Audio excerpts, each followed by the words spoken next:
He is the smooth talking, the chai drinking, 9 years vegan, one and only. It's the website you're on, adamjosh.com. Hello, everyone. Good morning. Good morning. What up, my banana eaters? Hello. This is it. You're on the Morning Banana Show. My name is Adam Josh, and this is a banana, an organic banana. Got coffee here, delicious French roast by Starbucks with some silk almond creamer. We get to share breakfast this morning. As usual, as I do on the Morning Banana Show, I sit and have my first sip of coffee and the first thing that I'm eating with you guys, and we chat. So welcome. I'm just going to check the live streams real quick. This is a one-man operation over here, so I'm checking the live streams. See how it goes. Check. 1, 2, 4. You hear that? We're coming through live. All right. So I'll be getting to any of your comments that you have for the show. If you follow me on Twitter at adamjosh.com on the Twitters, I will read them. And I see that there's 12 notifications there already. I will read those later. So whatever you have to say, please put it on the Twitter. So 9 years vegan today. 9. This many. 9 years vegan today. And as usual, I get a little sentimental around this time of year.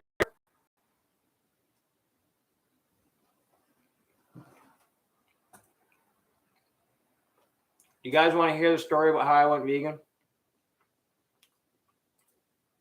Should I tell it again?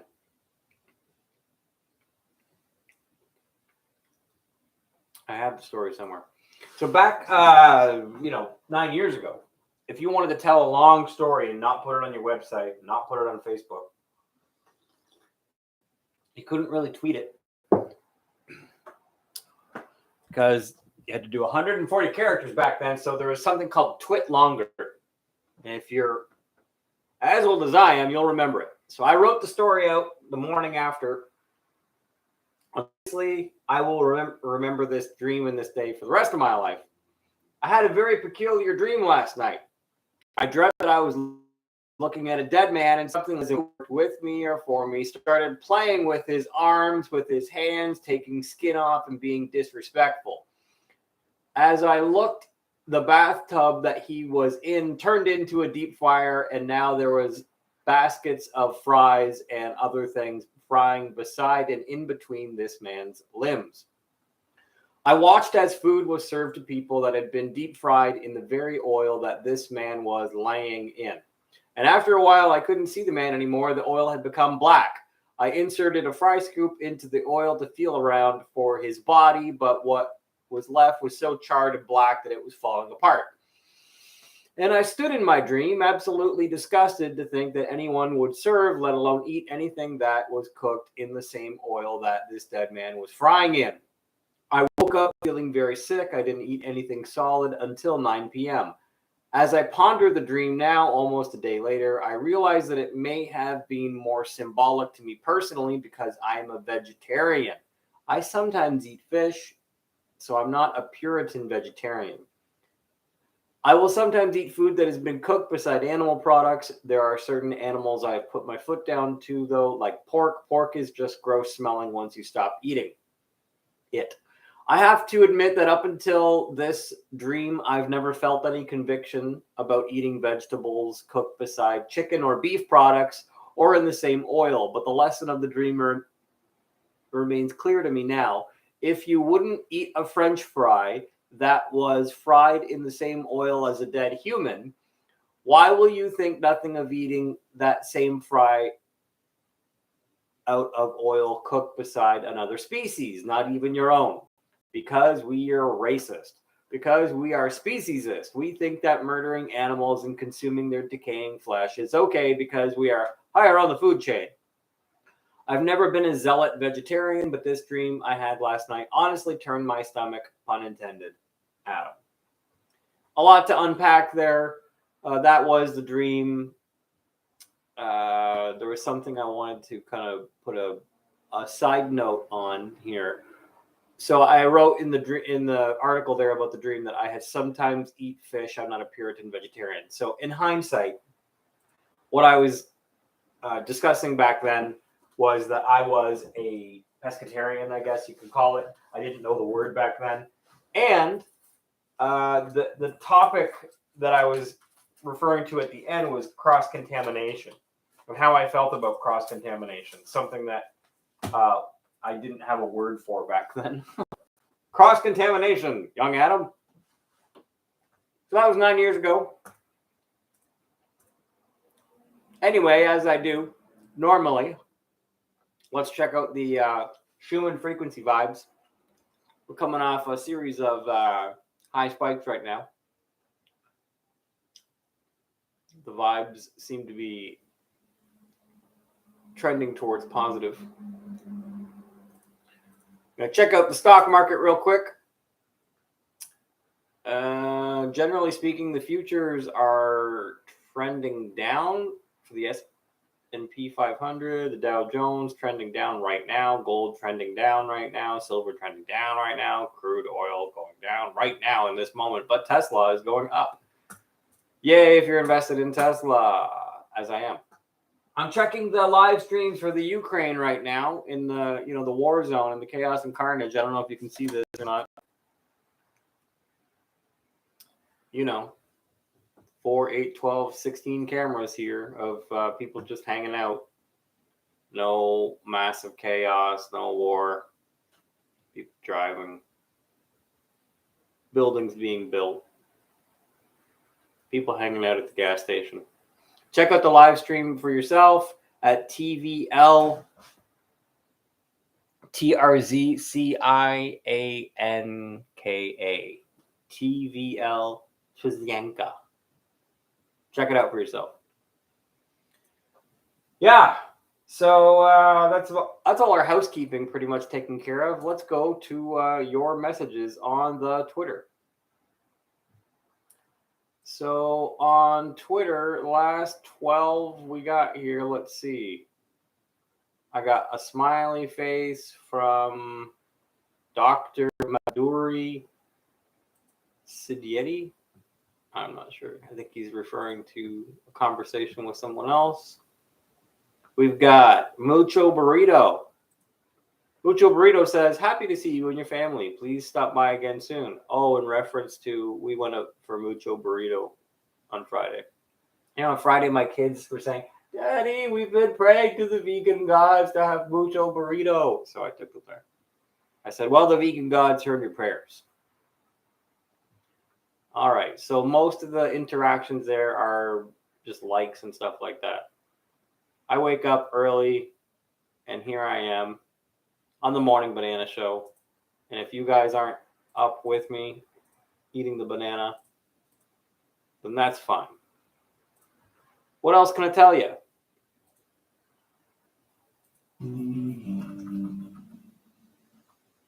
What else can I tell you?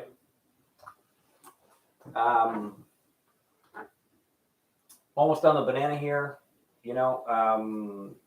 Last week I did brakes and rotors on an Audi. I did a brake check on a Honda Accord. I have a few people that are booking rust checks right now. And I built a retaining wall for some gravel at my adopted dad's house. That was fun. it all happened.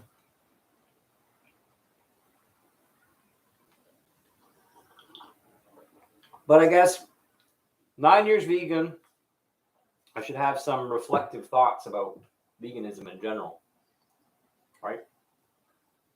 That would be something worth talking about. So I've been vegan for 9 years. When I started my vegan trip, I think I was 174 pounds or something like that. I would say I'm 100 and probably 64, 65 pounds right now. So if anything, I've lost 10 pounds. For me, it wasn't really about weight loss. I didn't go vegan overnight in that dream because I was worried about what I saw on a scale. I went vegan overnight because subconsciously something popped or clicked, and I connected with the animals more so than I had previously. So there was a connection that kind of formed. If you want to call it like a synapse to empathy, my synapses for empathy towards animals all of a sudden fired off. And beforehand, I didn't have much sympathy towards animals in general. You could say, well, I cared about cats and dogs.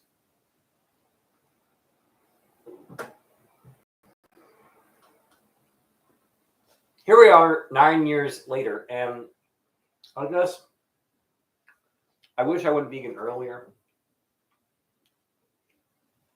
Nobody showed me the proper way. And when I met a couple, I don't think I ever met any vegans. I shouldn't say that. But when I heard about veganisms, when I heard about veganism, I said, I would never go vegan. A lot of people say that. But yeah, honestly, I want to live till I'm 100 years old. I know that it's going to suck as I get older because I'm going to be burying a lot of you watching this and knowing that a lot of you watching this are dying. But as I get older, yeah, my plan is to live until I'm 100. I want to be healthy as I can be until I'm 100. And veganism is a vehicle towards that. It also has reconnected me with my empathy side of my personality. And I feel more authentic as far as empathy goes. Less hypocritical. When you talk about like, oh, the world is overheating and climate change and we should reduce our water consumption. Okay, go vegan, because the leading cause of deforestation is animal agriculture. The main cause of one of the reasons that like you use so much water is feeding the animals and growing the crops to feed the animals. So if you want to reduce your water consumption, then go vegan. But plants have feelings, bro. Man, I've heard it all over the last 9 years. I've heard all the arguments over the last 9 years, and I'm still vegan. So I guess you have to ask, when people are arguing against veganism, you have to ask, like, where are they arguing from? Are they vegetarian? Are they vegan? A lot of people say, oh, I went vegan, and I went vegan and I got unhealthy. So then I strictly eat meat. I don't know what's going on with those people. Yeah. But anyways, if you connect emotionally and on an empathetic level with the animals, you can't go back to eating meat. Imagine, for example, you decided to go vegan and you're looking at your dog and you're like, I love you, Chester. You're the best dog ever, Chester. And then one day you're like, you know what? I feel unhealthy because I went vegan. I feel a little sick. You know what? I'm sorry, Chester. I love you so much. I'm going to have to eat you. So that's ridiculous. Empathy would stop you from eating your dog, despite how you felt physically. Maybe you feel a little ill, you're detoxing. You don't eat your dog. You know that, I know that, everybody knows that. You're not going to eat your dog. So apply that same emotional bond and the same empathetic bond to all animals, and stop stopping at your dog. That's kind of how most vegans feel. We look at animals. I'm not looking at cows in my shop right here. You know, there's no chickens here, but like if there's animals around, yeah, I feel like, hey, that's a living being. When we have spiders in the house, I look at the spider and I'm like, hey, little guy, you don't want to die right now. None of these animals want to live, so we take them outside in cups and let them live out the rest of their life outside. You know? And it's also a reaping what you sow type situation with veganism, because I don't want to be mercilessly killed by, alien overlords. And God forbid that the alien overlords ever come and say, how are the humans treating the animals? Because we're all going to be screwed at that point. Cantaloupe did the eloping already.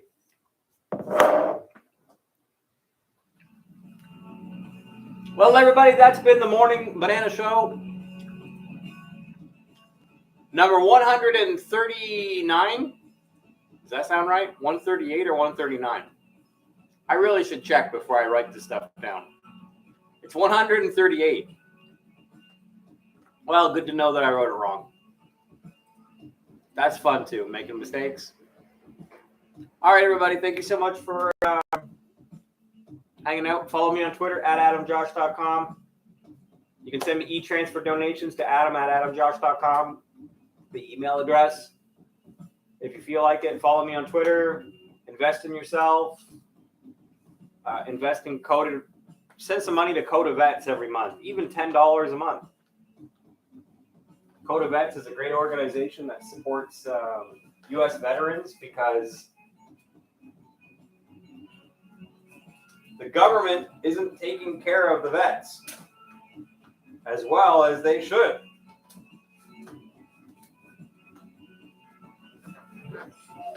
All right, everybody. Thank you so much for following. Take care. Hey, go vegan for the animals and for me.